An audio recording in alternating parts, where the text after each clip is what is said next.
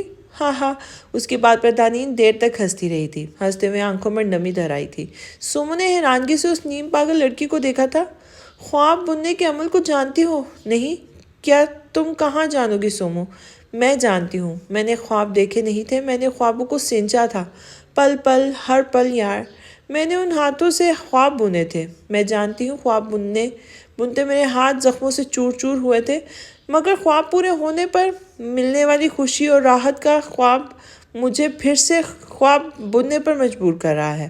اور دیکھو، تمہارے چچا نے میرے خوابوں کی بنی ڈور کو اپنے انتقام کی آگ میں جلا دیا۔ وکالت میرا خواب تھا، اور خواب جو مجھے تر و تازہ کرتا تھا۔ انگلی کی پور سے اس نے آنکھ کے کنارے اٹکے آنسو کو صاف کیا تھا۔ اور معافی، اساور کاظمی کے لیے دانین جمشید علی کے پاس اب دینے کو کچھ نہیں بچتا، نہ محبت، نہ نفرت، نہ معافی، کچھ بھی نہیں۔ اساور کاظمی وہ شخص تھا جسے دانین جمشید علی نے لڑکپن کی دہلیز پر قدم رکھتے ہی دل میں اترتے پایا تھا۔ یقین جانو، جیسے وہ دل میں اترا تھا ویسے ہی دل سے اتر گیا۔ اس نے میرے خواب جلا دیے یار، وہ قاتل نکلا۔ میرے خوابوں کا خون اس نے مجھے تڑپار کر دیا ہے۔ میری سیلف ریسپیکٹ، میری ایگو، میرے دل کو، سب کو بدگمانی کے پاؤں تلے روندا ہے اس نے۔ ایک عورت محبت بعد میں کرتی ہے، بعد میں چاہتی ہے، پہلے عزت چاہتی ہے، نہ ملے تو سمجھوتا نہیں کر سکتی۔ ایک عورت عزت نفس پر کمپرومائز نہیں کرتی۔ چلو یہی صحیح، میرے خواب میرے بھائی کی زندگی کا صدقہ ہوئے۔ گالوں پر آنسوؤں کی قطاریں بہہ نکلی تھی جن کو ہاتھ کی پشت سے اس نے بے دردی سے رگڑ ڈالا تھا، اور نم آنکھوں سے مسکرا دی تھی۔ نم آنکھوں سے مسکرانا تکلیف کا کون سا درجہ ہے، کوئی اس سے پوچھتا؟ سومو بس دیکھے گئی تھی اس لڑکی کو۔ وہ کمال کی لڑکی تھی، نم آنکھوں سے بھی مسکرا دیتی تھی، ایسی مسکراہٹ جو دل چیر کر رکھ دے۔ پھر اساور کیوں نہیں پگھلتا تھا؟ منہ پر ہاتھ رکھ کر دانین تیزی سے کمرے کی طرف بھاگی تھی۔ سومو بھی اس کے پیچھے ہی کمرے میں داخل ہوئی تھی۔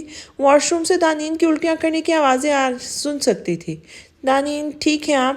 وہ دروازے پر پریشانی سے کھٹکھٹا رہی تھی۔ تھوڑی دیر میں دروازہ کھلا تھا۔ دانین تولیے سے منہ پوچھتے باہر نکلی تھی۔ اس کا چہرہ ایک دم زرد پڑ گیا تھا۔ دانین، کیا ہوا آپ کو؟ سومو پریشانی سے اس کا چہرہ ہاتھوں کے پیالے میں لیتے ہوئے بولی تھی۔ کچھ نہیں، بس وامٹ ہو رہی ہے۔ شاید کچھ غلط کھا لیا ہوگا، تم جانتے ہو کھانے پینے کی کتنی شوقین ہوں میں۔ دانین نے مسکراہا چاہا تھا، مگر نکاہٹ کے مارے وہ مسکرا بھی نہیں پائی تھی۔ سومو کا سہارا لیتے وہ بیڈ پر بیٹھ گئی تھی۔ چلے میں آپ کو ہاسپٹل لے کر جاتی ہوں۔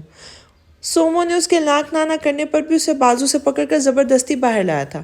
سومو کا سہارا لیے وہ چل رہی تھی، ورنہ چکراتے سر کے ساتھ کہیں گر جاتی۔ کیا ہوا، خیریت ہے دانی بیٹا؟ کچن کے کانچ کے ٹکڑے صاف کرتی فقیران بی نے سومو کے سہارے چلتی دانین کو دیکھا تو ایک دم پریشان ہو کے اٹھی تھی۔ طبیعت ٹھیک نہیں ہے ان کی ہسپتال لے کر جا رہی ہوں۔ سومو نے عجلت میں بات مکمل کی تھی اور دانین کو لیے دروازے سے باہر نکل آئی تھی۔ ڈرائیور سے چابی لے کر اس نے دانین کو گاڑی میں بٹھایا اور گاڑی زن سے کھلے گیٹ سے بھگا کر لے گئی تھی۔ یار یہ کس روٹ پر لے کر جا رہا ہے شامین کی گاڑی کو فالو کر۔ سادی کے یو ٹرن لینے پر امان آگ بگولا ہوا تھا۔ چپ کر کے بیٹھ وہیں، ورنہ یہی کہ دھکا دے دوں گا، سمجھے؟ سادی نے غصے سے کہا تھا۔ تو لے کر کہاں جا رہا ہے مجھے؟ اور اینا یار شامین اسے کہاں لے کر جا رہی ہے؟ امان کی سمجھ میں کچھ نہیں آ رہا تھا۔ تو اور تیری بیگم کڈنیپ ہو گئے ہو، تجھے قتل کرنے کے لیے لے کے جا رہا ہوں میں۔ ان کے سوالات سے تنگ آ کر سادی نے تقریباً کچا نگل جانے والا لہجہ اختیار کیا تھا۔ کر ہی نہ لے تو کڈنیپ۔ او بھائی، کڈنیپ کرنے والی شکلیں کوئی اور ہوتی ہیں، ایسی ممی ڈیڈی نہیں ہوتی۔ امان نے اس کے منہ پر چٹکی کاٹتے ہوئے اس کا گال کھینچا تھا، جس سے سادی ہمیشہ اریٹیٹ ہوتا تھا۔ اب کہ تو نے ہاتھ لگایا تو مجھ پہ تیرا قتل واجب ہو جانا ہے اپنی طرف سے، سادی نے دھمکی دی تھی، مگر سامنے والا بھی خالص ڈھیٹ ہی تھا۔ ہاں، امان کا کہکا گاڑی میں گونجا تھا۔ امان کی طرف دیکھتے ہوئے سادی نے گاڑی جھٹکے سے روکی تھی۔ امان کا سر ڈیشنگ بورڈ سے ٹکراتے بچا تھا۔ او تیری اندھوں کے بادشاہ، کس کے ساتھ ٹھوک دی گاڑی؟ دیکھ کر نہیں چلا سکتا؟ امان نے اپنے سر کو ہلایا تھا جہاں درد کی ٹیسیں اٹھ رہی تھی۔ یہ سیٹ بیلٹ حفاظتی اقدامات کے طور پر گاڑی میں لگایا جاتا ہے اور اس کا استعمال کر لینا چاہیے۔ سادی نے بھی ادھار نہ رکھا تھا۔ گاڑی کا دروازہ کھول کر باہر نکلا تھا اور سر سے ہلاتی امان کو زبردستی کھینچ کر گاڑی سے باہر نکالا تھا۔ تکلیف کیا ہے تجھے، یہی بتا دے میرے باپ۔ امان نے ہاتھ سر تک لے جا کر سادی کے آگے جوڑے تھے۔ مجھے کوئی تکلیف نہیں ہے، سامنے دیکھ۔ سادی نے اس کا منہ پکڑ سامنے مال کی طرف کیا تھا۔ ہاں یہ شاپنگ مال ہے، کیا دیکھوں، کون سی وکری چیز ہے؟ امان ہاتھ پینٹ کی پاکٹ میں ڈالتے گاڑی کے ساتھ لگ کر کھڑا ہو گیا تھا۔ عقل کے دشمن، یہ شاپنگ مال ہے اور یہ دنیا کا 8واں عجوبہ بن گیا ہے۔ امان نے بےزاری سے اس کی بات کاٹی تھی۔ کھوتے، اپنی نئی نویلی دلہن کے لیے کچھ لے لے، وہ کیا کہتے ہیں منہ دکھائی، چاہے شادی ایسے ہو گئی ہو مگر اس کے دل میں خواہشیں تو ہوں گی، ویسے بھی بہت ڈپریس ہے، وہ خوش ہو جائے گی، اب اس کا کچھ نہ کچھ تو، اب اس کا سب کچھ تو ہی تو ہے۔ سعدی نے نرمی سے کہتے ہوئے اس کے کندھے پہ ہاتھ رکھا تھا۔ تو واقعی میرا سچا دوست ہے میری جان۔ امان نے فرتے جذبات سے سعدی کو جپھی ڈال دی تھی۔ اب چھوڑ دے، اینا نہیں سعدی ہوں میں، سعدی نے اسے چھیڑا تھا۔ چل دفع ہو، جب جب تجھے پیار آنے لگتا ہے تیرے منہ سے کچھ نہ کچھ منحوس ہی نکلتا ہے، سعدی کو خود سے الگ کرتے ہوئے مصنوعی خفگی سے کہتا ہو وہ مال کی طرف بڑھ گیا تھا۔ ابھی سن تو صحیح مجنوں کی اولاد، سعدی اس کے پیچھے ہی شاپنگ مال کا دروازہ کھول کر اندر داخل ہو گیا تھا۔ بول محبت کے دشمن، امان نے برا سا منہ بنا کر کہا تھا۔ سعدی اور وہ چلتے ہوئے ایک جیولری شاپ میں داخل ہوئے تھے۔ زیور کی چمک نے شاپ کو روشن کیا ہوا تھا۔ لے گا کیا؟ سعدی نے ہر شے ریجیکٹ کرتے دیکھ کر تنک کر پوچھا تھا۔ تو چپ کر، کیوں بتاؤں تجھے، کون سا؟ محبت سمجھ آتی ہے تجھے؟ ہاں، تم تو لوگ ہے نا، تم تو لو گرو ہو نا۔ سعدی نے اس کے کمر پر ہلکی سی چٹکی کاٹی تھی۔ تمیز سے کھڑا ہو جا ورنہ رکھ کے دوں گا ایک چھاپڑ۔ امان نے اسے تھپڑ دکھایا تھا۔ تو بدل گیا ہے دوست، بیوی آنے کے بعد سب بدل جاتے ہیں، تو بھی بدل گیا ہے، یہ امید نہیں تھی تجھ سے۔ سعدی نے مصنوعی آنسو صاف کیے تھے۔ پوری فلم ہے یار تو، قسم سے۔ امان مسکرایا تھا۔ بس کبھی غرور نہیں کیا اپنے ٹیلنٹ پر۔ سعدی نے فرضی کالر جھاڑے تھے۔ یہ والا بریسلٹ پیک کر دے، امان نے ایک بریسلٹ شاپ کیپر کی طرف بڑھایا تھا۔ بریسلٹ لے کے وہ دونوں ہنستے کھیلتے مذاق کرتے مال سے باہر نکلے تھے۔ گاڑی سٹارٹ کرتے خوش سامان اپنی اینا کے پاس پہنچنے کو بےتاب تھا۔ آرام سے بیٹھ گئی ہونا، کوئی مسئلہ تو نہیں؟ سعدی نے اپنے پیچھے بیٹھی سومو کو کہا تھا، جو شاید بائک پر پہلی بار بیٹھی تھی۔ وہ کاظمی حویلی کی ننھی اور لاڈلی شہزادی تھی، وہ کہاں ان سواریوں پہ بیٹھی ہوگی۔ یہ سعدی بھائی بہت مزہ آ رہا ہے، بس تھوڑا سا ڈر لگ رہا ہے کہ گر گئی میں تو۔ سومو نے دونوں ہاتھوں سے سعدی کے کندھے پر ہاتھ رکھا تھا۔ سعدی بس مسکرا کر رہ گیا تھا۔ میں تمہیں گرنے نہیں دوں گا، بے فکر رہو۔ سعدی بھائی وہ گولا گنڈا والا ٹھیلا پلیز روک دے، بائک مجھے وہ کھانا ہے۔ سومو نے سڑک کے کنارے چھاتا بنا کر اس کے نیچے لگے گولا گنڈے کے ایک ٹھیلے کی طرف اشارہ کیا تھا، جہاں سے آتے جاتے لوگ ٹھنڈا سرخ میٹھا گولا گنڈا کھا رہے تھے۔ سومو طبیعت خراب ہو گئی پھر؟ سعدی نے بائک سائڈ پر روکا تھا۔ ایسے بھی کوئی نازک پری نہیں ہوں میں، کچھ نہیں ہوتا، چلیں چلیں۔ سومو بیگ کندھے پر ڈالتی بھاگتی ہوئی ریڑی کے پاس پہنچی تھی۔ مجبوراً سعدی بھی اس کے پیچھے ہی چل پڑا تھا۔ انکل مجھے بنا دی جلدی سے ایک کپ، مزیدار میٹھا اور ٹھنڈا سا۔ آپ لیں گے سعدی بھائی؟ ایسا کریں انکل، 2 بنا دیں۔ ریڑی والے کو بتا کر وہ سعدی کے پاس آ کے کھڑی ہوئی تھی، جو لکڑی کی بہت سیدھا کرسی پہ بیٹھا ہوا تھا۔ یہ کیا ہوا؟ کہیں یہ تو نہیں سوچ رہے خود مصیبت کے گلے ڈال دی جو گرمی میں خوار کروا رہی ہے؟ سعدی کے اس طرح خود کو تکتے پا کر وہ اس کے ساتھ ہی بیٹھ گئی تھی۔ تم کہو تو صحرا کی خان چھان لوں، وہ ہونٹوں سے پھر بھی مسکراہٹ جدا نہ ہونے دوں۔ اس پر امان کا اثر ہو رہا تھا، اس نے دل ہی دل میں سوچا تھا، او مائی گاڈ، کہیں آپ مجنوں کی نسل سے تو نہیں ہیں؟ سومو نے معصومیت سے دونوں ہاتھ گال پہ رکھتے ہوئے اسے چھیڑا تھا۔ مجنوں تو لیلا کو پانے کی چاہ میں کنوارا مر گیا، میں کہاں اس کی نزل سے نکل آیا پھر؟ سعدی اس کی شرارت سمجھ کے مسکرایا تھا۔ مجنوں بننے کو مجنوں کے خاندان سے بلونگ کرنا ضروری نہیں ہے، جس کا بھی عشق حد سے بڑھ جائے وہ پھر مجنوں کہلائے۔ مجنوں کوئی ایک شخص تھوڑی تھا، وہ تو بس ایک شخص تو بس قیس تھا، جب مجنوں بنا تو عشق بن گیا تھا، عاشق بن گیا تھا۔ اتنی سی عمر میں اتنی بڑی باتیں، سعدی حیران ہوا تھا، اسے لگا وہ محبت کو ابھی نہیں سمجھتی ہوگی، مگر تو وہ تو ایسی نکلی کہ عشق پر پڑھائے تو بندہ اس کے سحر سے نہ نکل پائے۔